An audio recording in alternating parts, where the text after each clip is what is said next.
ظلم کا راج زیادہ لمبا نہیں رہتا ہے۔ ظالم کبھی اپنے ظلم اور طاقت کے نشے میں چاہے جتنی آوازیں دبا لے، کمزوروں پر چاہے جتنا وہ ظلم کر لے، لیکن ظالم کا انجام بہت ہی برا اور بھیانک ہوتا ہے، عبرتناک ہوتا ہے۔ آپ اس ویڈیو میں دیکھ سکتے ہیں کہ چھوٹے چھوٹے جو انسیکٹ اور کیڑے ہیں ان کو دبانے کی کوشش کر رہا تھا ایک بڑا کیڑا، آخر وہ مارا گیا۔ ایسے ہی ظالم کا انجام ہوتا ہے دنیا میں۔ سب سے بڑا انصاف کرنے والا وہ پروردگار اللہ رب العزت ہے۔ اسے اپنے بندوں پر اگر سب سے زیادہ ناپسندیدہ کوئی عمل ہے تو وہ ظلم کرنا ہے۔ اس لیے اللہ رب العزت کبھی بھی کسی بندے پر ظلم کو ناپسند فرماتا ہے۔ آپ فرعون کی تاریخ اور اس کی سیرت پڑھے، اس کی زندگی کے بارے میں پڑھے۔ فرعون نے سوچا تھا، یہ گمان کیا تھا کہ وہ دنیا میں ہمیشہ رہے گا، کبھی وہ مٹے گا نہیں، کوئی اسے مٹا نہیں سکتا ہے، کوئی اس کو ہلاک نہیں کر سکتا ہے۔ نہتے اور بے سہارا، بے یار و مددگار عوام کو اور ان کے بچوں کو اس نے قتل کرایا۔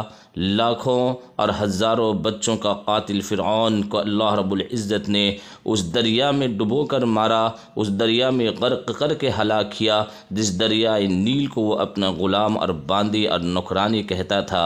اللہ رب العزت یہ بتانا چاہتا ہے کہ اے لوگو، عبرت پکڑو، اللہ کے سامنے کسی کی طاقت چلنے والی نہیں ہے۔ اگر تھوڑی تمہیں طاقت ملی ہے تو اس میں تم مست مت۔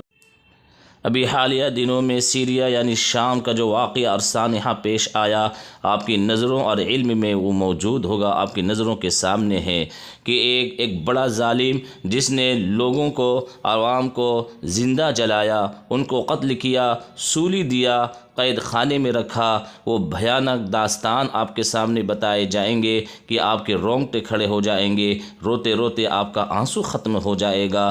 وہ سوچا تھا یہ بڑا ظالم بشار کہ کبھی وہ ختم نہیں ہوگا، اس کے تختے کو کبھی اس نے یہی سوچا کہ اس کے تختے کو کبھی کوئی پلٹ نہیں سکتا، اس کی حکومت کے سامنے کوئی آنکھ دکھا نہیں سکتا۔ لیکن میرے بھائیوں اور دوستو، 40 اور 50 سال کے ظالمانہ حکومت کے خاتمے کے بعد آپ کو یہ بالکل یقین ہو جائے گا کہ ایک واحد جو طاقت وہ اللہ کی طاقت ہے۔ ظلم کبھی آگے نہیں بڑھ سکتا، اور ظالم چاہے جتنا طاقتور ہو وہ ایک دن مغلوب ہو کر رہے گا، ایک دن وہ مر کر رہے گا، ایک دن وہ جہنم رسید ہو کر رہے گا۔ اس لیے ظلم سے بچیے، حق کی آواز